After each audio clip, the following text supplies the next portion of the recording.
My name is Andrea Hutchison. My husband, Ed Hutchison, and I have three children. I was born and raised in California, a product of migrant farm workers. We did farm work in Fresno, picking grapes, Hollister picking apricots, cutting apricots, and then coming back to Cork Run to pick cotton, chop cotton. So I grew up in the migrant setting, not knowing I was migrant, because neighborhood children uh, in the area where I grew up also did the same thing. We didn't realize we were poor because no one had anything, so neither did we. So we didn't feel like we were missing out on anything. I made my clothes. I learned to sew very early because that's what we did most of the time. We just bought inexpensive material and I made my clothes. I was lucky enough to find a gentleman that I fell in love with and brought me to New Jersey.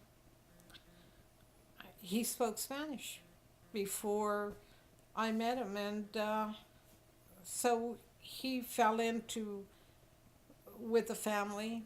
They loved him. They love him, and we came over here. We had our children. I was lucky enough to find a job in the Swedesboro school district.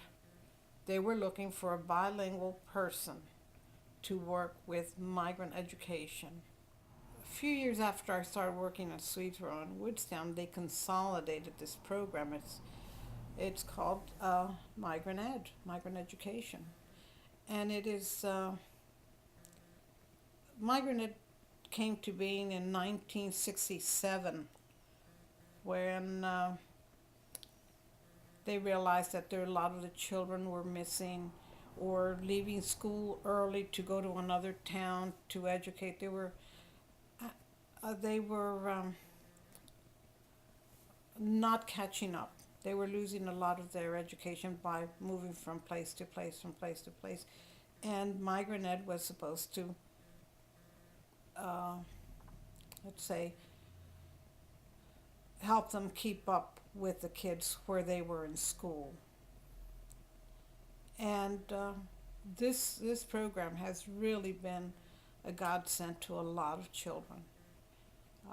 We've New Jersey is one of six where they're the most migrant children migrating from place to place to place. What we provide for them, we start from everything.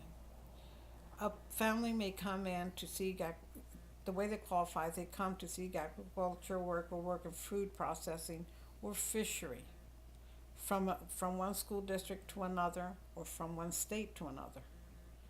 It could be like from Vineland to Buna, which is real close, but it's crossing school district lines that qualifies a child for Migrant Ed if the parent came to see work in agriculture or work in food processing or fishing or whatever. Landscaping does not count. But so when they come, they usually come without anything. And we're lucky enough to have so many people that are willing to give out their old beds or their old chest of drawers or their old tables or their dishes or they have too many glasses. And that's how we help them out. It's like helping the homeless, which they are homeless. So we help them get some of those things. We get the children registered in the school. We provide a summer school program for them. And in that, we take them and we pick them up at 6 o'clock in the morning. Starting 6 o'clock, we start picking them up, and we keep them until about 6 o'clock in the evening, so that the parents could go out and work in the fields and earn more money for them. We provide an educational program, the reading and the science and whatever, math, the regular classes. And then we provide 3 meals a day. We provide breakfast, lunch, and dinner, and a snack in between. A lot of our kids in the summertime live in hotels or live in poor, very poor conditions in farms. They're some have slept in cars, and I can say they do sleep in cars. Housing is very difficult to find. If they come late to the season, the blueberry season, uh, it's we can. There's a couple of hotels that we call and find out if they have a room available for them.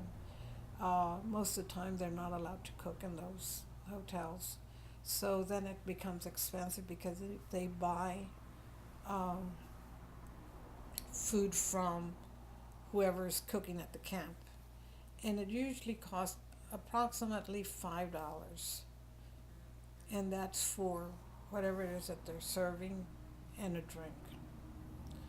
$5, it's like picking a box like this of blueberries. It's more than that. It's maybe a box and a half because they get paid like $3 for a box of blueberries. Now, can you imagine picking blueberries, tiny little blueberries, and filling a box up like this, like that, about 4 to 5 inches high, and like a case of whatever sodas, That's hours. and just get $3 for them, $3.25 maybe at the most.